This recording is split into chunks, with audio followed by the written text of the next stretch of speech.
Ayan po guys, kinuha ko na po yung dahon ng aking ampalaya. Ayan, hinugasan ko na po yan sa running water doon sa poso at may bunga po siyang malaki. Lalagyan natin ng buong mamaya yan guys.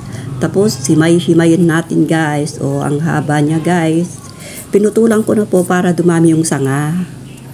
Ayan po, napakuluan ko na yung alam po ninyong ginawa ko dyan guys.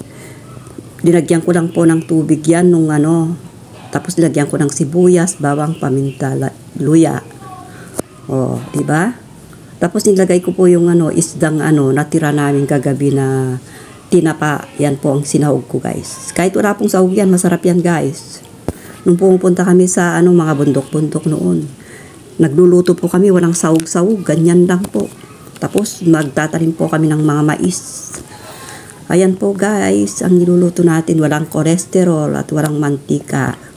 Yung pinagprituhan lang ng Ayan po, may bunga pa po siya. Ilalagay na po natin yung nakita nating bunga. Uunahin natin lagay kasi matigas. Ayan po Hugas na po yan guys. Ayan, kiwar-kiwar. Then takpan po natin yan guys hanggang sa lumapot na. Palaputin natin yung malapot na guys. Ituloy na po natin yung paghihimay ng ating ampalaya leaves para isahog natin mamaya. Magkwentuhan muna po tayo guys bago natin habang nagkukwentuhan. Kwento ko sa inyo kung Ayan po, mayroong pang isa guys, maliit. Habang nagkukwentuhan tayo, kwento ko yung buhay namin sa sa bundok noon. Maliit pa po ako, mga grade 6 ka. Pwede na po, malaki na po ako grade 6. Pupunta po kami sa bundok. Marami po kami nakukuhang mga ganito guys. Yan yung iba po, yung talagang native pong maliliit na ampalaya. Tapos yung bunga po nung maliliit na ampalaya yun guys, pinapakpit po namin. Ayan po, may mga siya, may mga yung tops niya, ilagay na po natin lahat guys. Yan po ang kwento ko po sa aming barrios. Bundok po kami kasi sa Lasam, Cagayan kami nakatira. May bunga pang isa guys.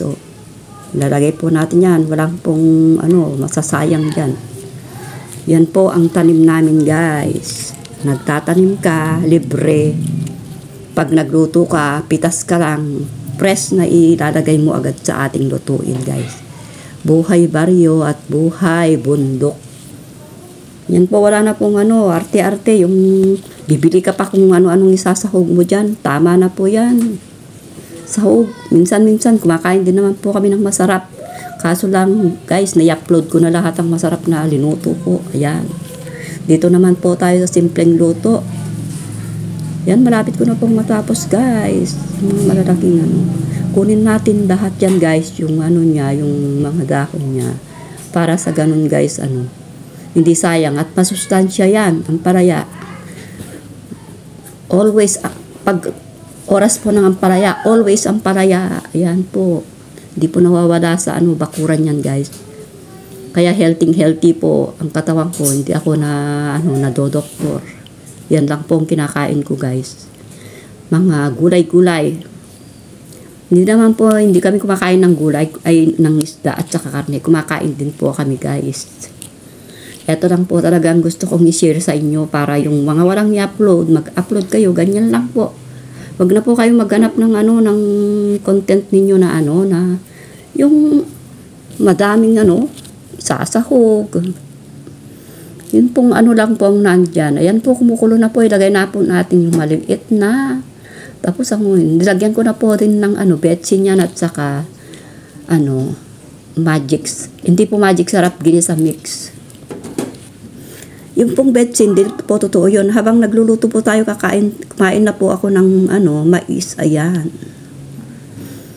3 po yan, tigi-isa kami. Isa lang po ang kinain ko. Nakain na mais. Tapos uminom ako ng Yakult. Ayan po guys, kulong-kulo na. Pwede na po yan. Lagay na po natin yung ampalaya guys. Malapot na po siya guys. Ayan. Lagay natin yan. Half cook lang guys. Kapag half cook, masarap. Para green na green po siya guys. Tapos wag pong takpan yung ano, pag naluto na wag pong takpan yung kalderong maigi para hindi po maging para press po yung ano, yung yung ano, yung ampalaya, dahon ng ampalaya. O, di ba guys? Sarap-sarap, yummy-yummy na. Simpleng ulam ng Lola Marian. Okay, maraming salamat po sa panonood sa aking videos at pagtangkilik sa akin lagi. Maraming salamat sa inyong lahat, sa mga viewers at lahat ng sumusuporta sa akin. Nang dahil po sa inyo, nagwagi na po ako at nakompleto ko na po ang aking mga requirements kay boss. Ayan na po. Okay, maraming salamat. Bye-bye. God bless us all. Thank you to all of you there. Yum-yum.